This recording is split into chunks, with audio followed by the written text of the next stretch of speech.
Welcome to this edition of the Alabama Historical Association's podcast program. I'm your host, Marty Olaf, and I talk with people who conduct interesting research and do interesting things concerning Alabama history. You can find out more about the Alabama Historical Association, a membership organization devoted to Alabama history, by pointing your browser at our website, www.alabamahistory.net. Today's guest is Gayle Thomas, president of the Alabama Historical Association. Gayle has been very active not only in the Henry County Historical Group, but also with her husband Ron, conducting a project by which they record historical markers throughout the state. Gayle, thanks for joining me today. You're welcome. Tell me what you're up to as the Alabama Historical Association president for 2013-2014. We're going to have our pilgrimage in Tallapoosa County, Friday, October 18th. We're going to Bob Daniels' home, the fire tower, the museum, and we're going to have our reception at the Ginkgo Manor. We're also going to visit the Universalist Church in Camp Hill. And then on Saturday the 19th, we're going to meet at Horseshoe Bend and have our program there. Of course, the Heidlers will speak, Catherine Braun will speak, Obie Jensen, the park ranger, and Doyle Sapp, the park superintendent, will speak. And then we're going to tour the battlefield.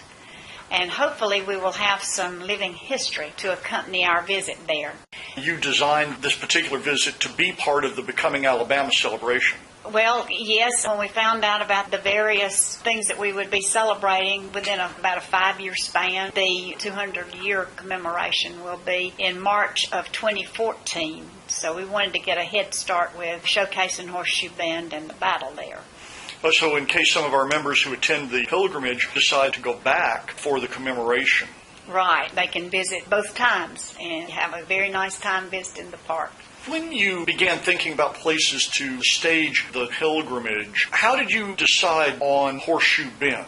It had been some time since the Alabama Historical Association had been to Horseshoe Bend. I think it was sometimes in the late 70s, maybe early 80s. So I was looking for some place that we had not been lately, and then, of course, it helped to have the 200th anniversary happening around the same time. Who did you contact first to begin getting this ball rolling?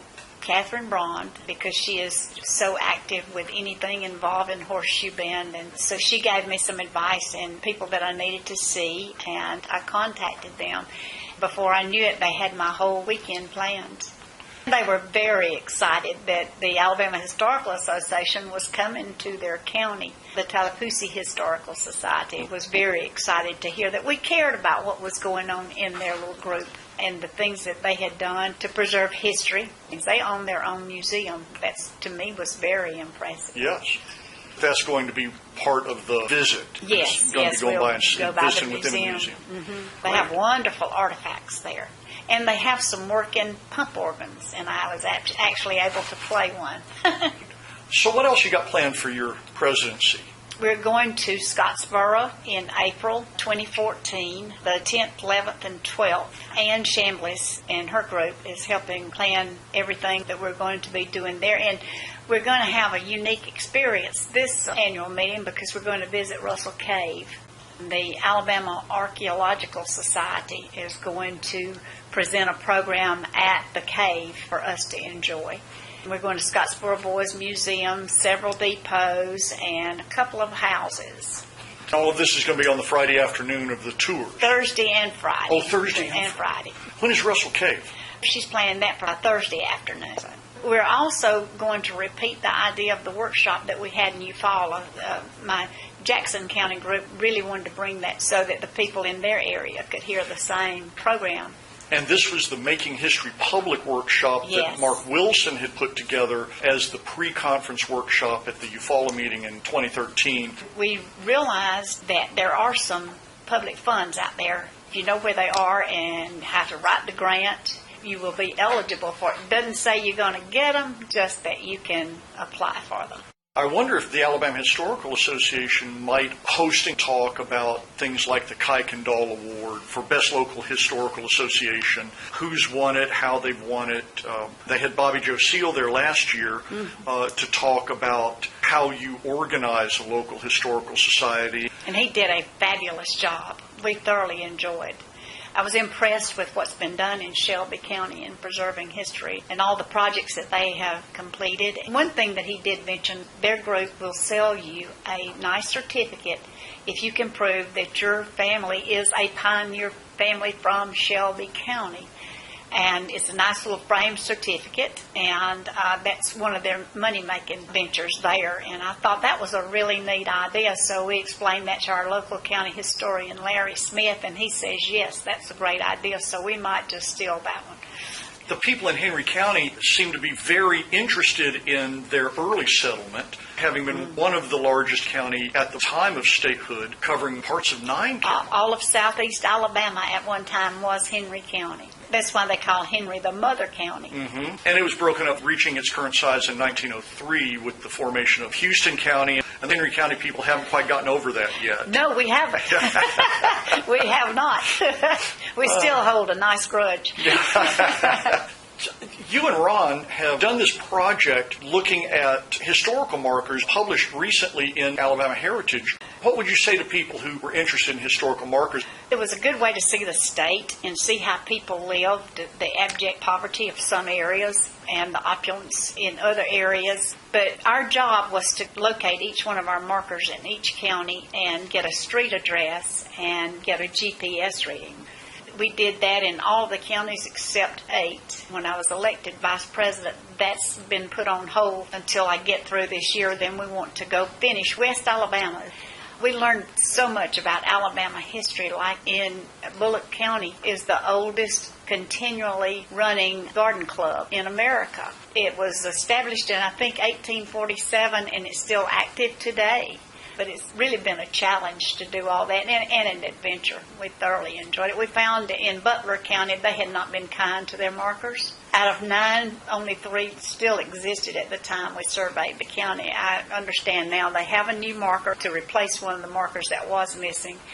So I need to go back and check on that and make sure they did it nicely. Now, how did you figure out where these markers were supposed to be? We have on our website for the Alabama Historical Association is a list of each county, and you click on the county and it will take you to the markers in that county. Just by reading the text, you could get an idea of where it was. On some of the markers, it did say Highway 21. Well, Highway 21 is a long highway, but that did give you a clue. Also, just by reading the text of the marker, if it was marking a dead town, we went to the old maps, the antique maps that are on the website, and figured out where the different little communities were. That at least narrowed down the search. Then we would go to sheriff's departments and mayor's offices and anybody that would talk to us about where a marker was. In one little town, Vance, Alabama, there was a missing marker. We went to where we thought it was supposed to be. Well, it was not there.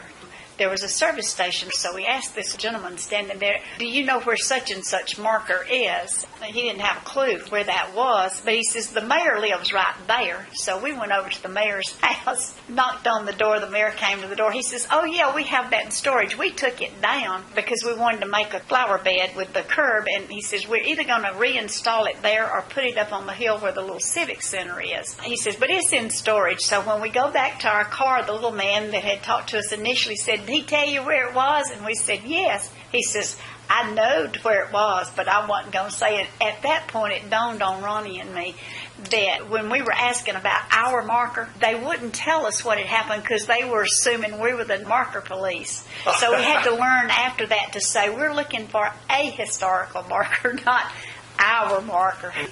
Were you looking for all historical markers or just the Alabama Historical Association markers? In the beginning, in our home area of Henry County, there's a group called Historic Chattahoochee Commission who is responsible for putting up most of the markers. So we were doing both the Historic Chattahoochee Commission. We found a few Alabama Historical Commission markers and then ours as well. So in the beginning, we were doing all of them. But as we got further and further away from the area that Historic Chattahoochee Commission serviced, all we did find is our AHA markers and the Historical Commission markers. And did you find very many private markers or very many local markers?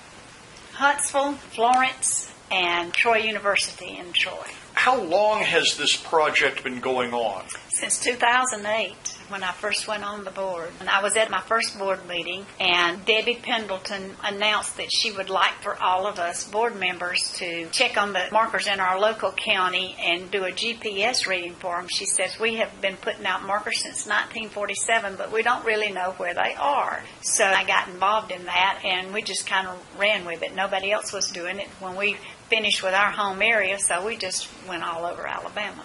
How long do you think it might take you to finish off those 8 counties? Well, see, we haven't been able to do anything in the last year and a half, so probably less than a year, I would think, because we're all in one little area over in West Alabama, and there's not that many markers over there. I think Demopolis, Marengo County probably has more than most of the counties over there.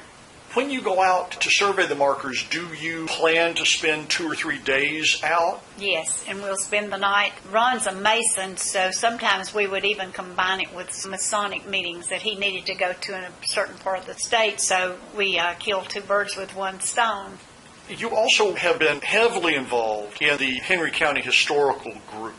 We're a very active group. We've had several projects that we've done. The more memorable ones, or the ones that we've had the most calls about, is when we marked cemeteries. When people would say, I didn't know there was a cemetery there until I saw your sign. And lately we've marked the old post offices, dead towns. And our next project is going to be to mark the crossroads. You know, when I was growing up, Daddy would say, okay, that's Willis Crossroads. Well, there's nothing there to tell you that. And that generation's gone. It's up to us to mark those. Is anybody doing any research to bring together stuff that you might find in the Heritage of Henry County book or anything like that? Not in the Heritage of Henry County book, but Larry Smith, our county historian, has done extensive research in the old newspapers and by word of mouth. He's interviewed anybody, the elderly people, before they had passed away. So he's gotten quite a collection in his office and in his head that needs writing down. A lot of it he has written down, but he's still got a lot in his head that you can talk to him and he just begins to tell you the whole story about a certain area, a certain person. It's fascinating to talk to him.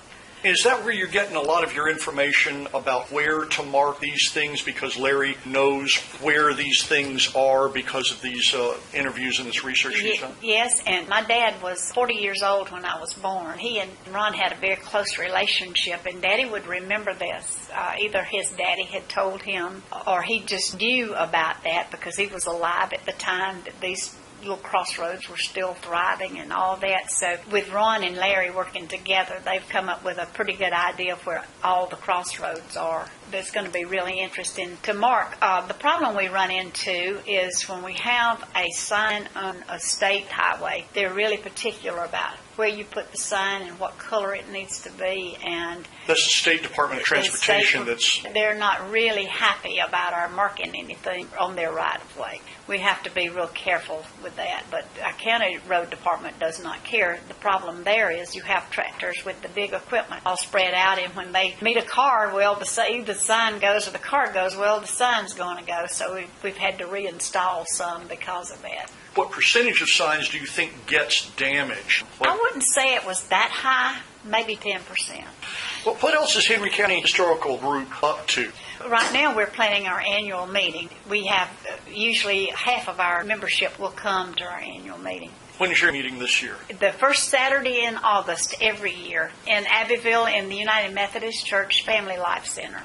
And there is a Civil War probate judge in Henry County. His wife died before he did, so he bought for her a fantastic spire marker. Very impressive. And the lady that's doing the research for the cemetery restoration in Abbeville, Sylvia Clark, could not stand it that he was in an unmarked grave. We raised the funds to mark his grave.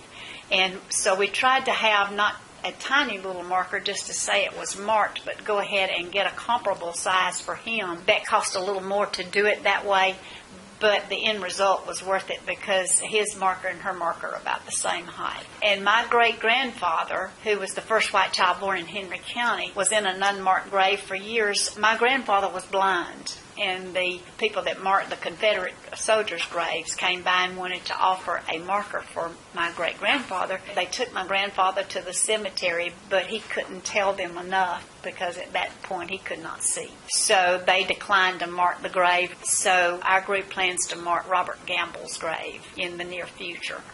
Henry County Historical Group puts out the Patrick Henry Orator. Yes. Has its annual meeting, has been actively marking cemeteries, will be marking crossroads, and obviously now marking graves. Right. We really like our new version of the Orator. For several years we used a local printing company. And, he went out of business, and we found Tri-States Graphics, and we've been very happy because he had the capability of printing it in color, so it's much more impressive. I think we're about out of time. My guest today has been Gayle Thomas, current president of the Alabama Historical Association for 2013-2014. Gayle, thank you very much for joining me today. Thank you for having me. Thank you for joining us today. This has been another edition of the Alabama Historical Association podcast program. Our music is the traditional tune Whistle By, performed at City Stages in 1996 by James Bryan and Carl Jones. It's provided courtesy of the Alabama Folklife Association, which you can find on the web at alabamafolklife.org.